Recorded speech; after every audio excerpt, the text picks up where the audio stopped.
Hi friends, once again welcome back to EduTutor. IGNOU യൂണിവേഴ്സിറ്റിയുടെ MEG 14 important ക്വസ്റ്റ്യൻസുകളാണ് നമ്മളിവിടെ discuss ചെയ്തുകൊണ്ടിരിക്കുന്നത്. അപ്പോൾ പാർട്ട് 9 ആണ്. പാർട്ട് വരെ വളരെ ഇമ്പോർട്ടൻ്റ് ആയിട്ടുള്ള ക്വസ്റ്റ്യൻസുകൾ ഓൾറെഡി ഡിസ്കസ് ചെയ്ത് പഠിച്ച് കഴിഞ്ഞതാണ്. ഇനി ഒരു ഇമ്പോർട്ടൻറ്റ് ക്വസ്റ്റ്യൻ ആണ് കരുക്കു. ക്വസ്റ്റ്യൻ പേപ്പറിൽ ഷുവർ ആൻഡ് സർട്ടൻ ഈ ഒരു ക്വസ്റ്റ്യൻ കാണും കേട്ടോ. അപ്പോൾ പഠിക്കുക. ഓക്കെ, അപ്പോൾ സമ്മറിയും അതുപോലെ തന്നെ ഒരു ക്വസ്റ്റ്യൻ്റെ ആൻസറും നമുക്ക് പഠിക്കാം. Summary of Karukku. Bhama's Karikku is a powerful autobiography about her life as a Dalit woman in South India. It's a raw and intimate portrayal of her experiences with caste and gender discrimination. South ഇന്ത്യയിൽ ജനിച്ചു വളർന്ന ഭാമ അവളൊരു ദളിത് വിഭാഗത്തിലാണ് ജനിച്ചു വളർന്നത്. അതുകൊണ്ട് തന്നെ അവളുടെ സ്വന്തം എക്സ്പീരിയൻസസുകളാണ് ഈ കരുക്കു എന്ന് പറയുന്ന അവളുടെ ഈ ഒരു സ്റ്റോറിയിൽ ഓട്ടോബയോഗ്രഫി ആയിട്ട് എഴുതിയിരിക്കുന്നത്. ഒരു ദളിത് വുമൺ ആയതുകൊണ്ട് തന്നെ ധാരാളം സ്ട്രഗിൾസ് ഫേസ് ചെയ്യേണ്ടി വന്നു. എസ്പെഷ്യലി ഒരു ജെൻഡർ ഡിസ്ക്രിമിനേഷൻ തന്നെ അവൾക്ക് ഫേസ് ചെയ്യേണ്ടി വന്നു. ജെൻഡർ ഡിസ്ക്രിമിനേഷൻ എന്ന് പറഞ്ഞു കഴിഞ്ഞാൽ അറിയാം എന്ന് പ്രതീക്ഷിക്കുകയാണ്. സ്ത്രീകൾക്കും പുരുഷന്മാർക്കും തമ്മിൽ വേർതിരിവ് കാണിക്കില്ലേ, കൂടുതൽ പ്രയോറിറ്റി പുരുഷന്മാർക്ക് കൊടുക്കുക, സ്ത്രീകളെ അവഗണിക്കുന്ന ആ ഒരു സിറ്റുവേഷനാണ് ഈ പറയുന്ന ജെൻഡർ ഡിസ്ക്രിമിനേഷൻ. അപ്പോൾ ഭാമ ആ ഒരു എക്സ്പീരിയൻസിൽ കൂടിയായിരുന്നു കടന്നു പോയിക്കൊണ്ടിരിക്കുന്നത്. ഒരു സ്ത്രീ എന്ന നിലയ്ക്ക് അവൾക്ക് കുറവ് സ്ഥാനങ്ങളും കുറവ് എഡ്യൂക്കേഷനും എല്ലാം കൊണ്ടും അവളെ പുറകിലേക്ക് ഇരുത്താനും അതേസമയം വീട്ടിലുള്ള മറ്റു പുരുഷന്മാർക്കായിരുന്നു കൂടുതൽ സ്ഥാനം നൽകിയിരുന്നതും care നൽകിയിരുന്നതും. The book recounts Bhama's childhood and adolescence, highlighting the pervasive nature of the caste system. She faced dual oppression from caste and patriarchy. Bhama's decision to become a nun and her eventual disillusionment with the convent is a central part of the narrative, critiquing societal and religious institutions. ഭാമയുടെ ചൈൽഡ്ഹുഡും അതുപോലെ അഡോളസൻസും എല്ലാം തന്നെ ഈ ഒരു സ്റ്റോറിയിൽ അല്ലെങ്കിൽ ഈ ഒരു അവൾ എഴുതിയിട്ടുള്ള ബുക്കിൽ ഉൾപ്പെടുത്തിയിട്ടുണ്ട്. പാട്രിയാർക്കൽ സൊസൈറ്റിയിൽ തന്നെ ജീവിച്ചത് കൊണ്ടായിരിക്കാം കൂടുതൽ ഡിസ്ക്രിമിനേഷൻ അവളുടെ ഈ ഒരു കാസ്റ്റിൽ ജനിച്ചത് കൊണ്ട് തന്നെ അവൾക്ക് നേരിടേണ്ടി വന്നത്. പിന്നീട് അവൾ വിചാരിക്കുകയാണ് കോൺവെൻറ്റിൽ പോയിട്ട് ഒരു നണ്ണാകാമെന്ന്. നണ്ണെന്ന് പറഞ്ഞാൽ സിസ്റ്റർ ആകാം എന്ന് വിചാരിക്കുന്നുണ്ട്. അങ്ങനെ അവൾ പോകുന്നുമുണ്ട്. പക്ഷെ അതിന് ശേഷം അവിടെ നിന്നും കിട്ടിയ ഒരു ബിറ്റർ എക്സ്പീരിയൻസസിനെ അവിടെ നിന്നും കിട്ടിയ അവളുടെ സ്ട്രഗിൾസ് സഫറിങ്സിനെ കുറിച്ചിട്ട് പിന്നീടും അവൾ എഴുതുകയാണ്. അപ്പോൾ റിലീജിയസിനെ സംബന്ധിച്ചായാലും അവൾ ഈ ജീവിച്ചുകൊണ്ടിരുന്ന ഈ സൊസൈറ്റി ആണെങ്കിലും അവളെ നെഗ്ലക്റ്റ് ചെയ്യുന്ന ആ ഒരു അവസ്ഥ എന്ന് വെച്ച് കഴിഞ്ഞാൽ അവൾ ജനിച്ചു വളർന്നത് ഈ ഒരു ദളിത് ഫാമിലിയിലാണ്. അതാണ് അവൾക്ക് ഉള്ള ഒരു കുറവായിട്ട് സമൂഹം കാണുന്നത് എന്നാണ് അവൾ പറയുന്നത്. The writing style is simple and direct, using colloquial Tamil, asserting the validity of her community's culture. Karikku is a political document and act of resistance, transforming personal pain into a collective statement, demanding recognition and dignity for the Dalit community.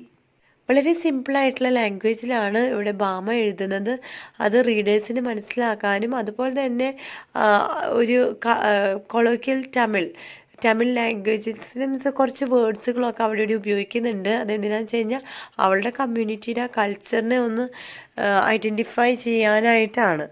Okay, ഇനി ഈ ഒരു കരിക്കു എന്ന ഈ ഒരു document വെറുതെ എഴുതിയതൊന്നുമല്ല. പക്ഷെ അവൾ ഒരു കമ്മ്യൂണിറ്റിനെ റെപ്രസെൻ്റ് ചെയ്ത് ദളിത് കമ്മ്യൂണിറ്റിനെ റെപ്രസെൻ്റ് ചെയ്ത് ദളിത് കമ്മ്യൂണിറ്റിക്ക് ഒരു ഫ്രീഡം കിട്ടാനായിട്ട് എന്നുവെച്ചാൽ അല്ലെങ്കിൽ അവർക്ക് വേണ്ടി വാദിച്ചുകൊണ്ട് എഴുതിയിട്ടുള്ള ഒരു ഡോക്യുമെൻ്ററി ആണ് ഈ പറയുന്ന കരിക്കു.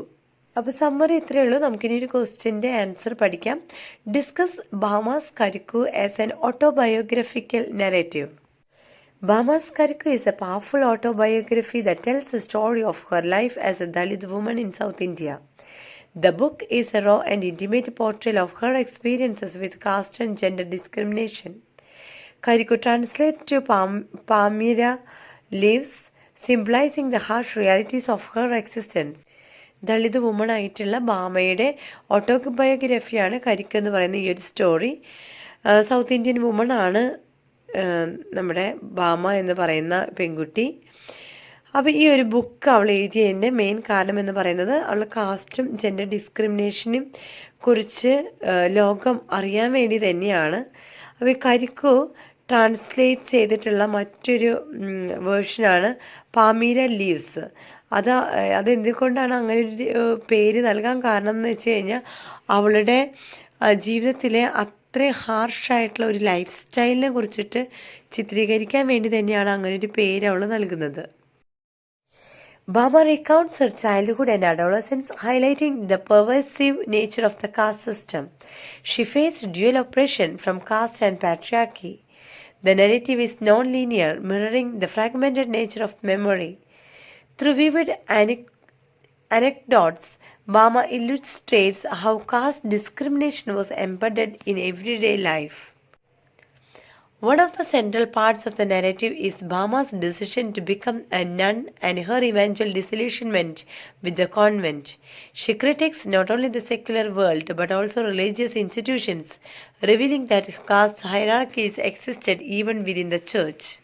കാസ്റ്റ് ഹൈരാർക്കി അല്ലെങ്കിൽ ഈ ഒരു ഡിസ്ക്രിമിനേഷൻ സമൂഹത്തിൽ, സൊസൈറ്റിയിൽ മാത്രമല്ല മറിച്ച് കോൺവെൻറ്റിൽ പോയതിന് ശേഷം ബാമയ്ക്ക് മനസ്സിലാകുന്നത് ചർച്ചിലും പോലും ഇങ്ങനെ ഒരു, പള്ളികളിൽ പോലും ഇങ്ങനെ ഒരു സംഭവം നടക്കുന്നുണ്ട്, അല്ലെങ്കിൽ സഭയിൽ പോലും ഇങ്ങനെ കാസ്റ്റ് ഡിസ്ക്രിമിനേഷൻ നടക്കുന്നുണ്ട് എന്നൊരു വസ്തുത ബാമയ്ക്ക് മനസ്സിലാകുകയാണ്. Bama's writing style is simple and direct, using the colloquial Tamil dialect of her community. This deliberate choice subverts standard literary Tamil, asserting the validity of her community's culture and experience. Her language makes the narrative authentic and immediate. Karikku is more than just a life story, it's a political document and an act of resistance. Bama transforms personal pain into a collective statement, challenging societal conscience and demanding recognition and dignity for the Dalit community. The book gives a voice to the voiceless, providing an unfiltered look into systematic injustice. The impact of Karikku lies in its ability to challenge dominant literary traditions and provide a powerful voice to previously silenced experiences. Bama's narrative is a testament to the resilience of the Dalit community and a call to action against caste and gender discrimination. അപ്പോൾ ഇത്രയേ ഉള്ളൂ കേട്ടോ ഈ ഒരു വളരെ important ആയിട്ടുള്ള ഒരു question. Okay, അപ്പോൾ വീഡിയോ ഇഷ്ടപ്പെട്ടെങ്കിൽ അല്ലെങ്കിൽ ഉപകാരപ്പെട്ടെങ്കിൽ ലൈക്ക് ചെയ്യാൻ മറക്കരുത്, കമൻറ്റ് ചെയ്യണം, അതുപോലെ സബ്സ്ക്രൈബ് ചെയ്യാത്തവർ സബ്സ്ക്രൈബ് ചെയ്യണം. Okay, so thank you for watching the video. Will meet you with the next video. Bye then, take care and good bye.